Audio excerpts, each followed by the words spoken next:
sebuah tas channel yang ditenteng si iri hati istri Joko Dok Raja Kodok.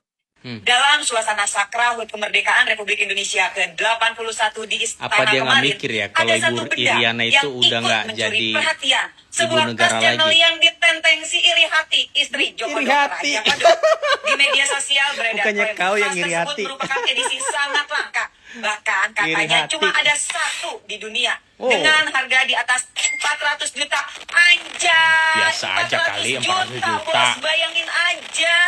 Sebenarnya Emang. sih nggak masalah. Yang Si punya. iri hati mau pakai tas harga berapapun, Ah. dia silahkan aja. Duit dia. Ya iyalah. Tapi ketika si iri hati ini selama ini bertahun-tahun dibangun dengan citra sederhana, merakyat, dekat Loh. dengan wong cilik, Loh. ya jadi wajar simbol kesederhanaan itu dipertanyakan. Loh, emang Dulu kau kita tuh nggak tahu dicokin kalau Ibu dengan cerita Iriana bukan tentang ibu negara kesederhanaan lagi, keluarga belum. si Joko Dok.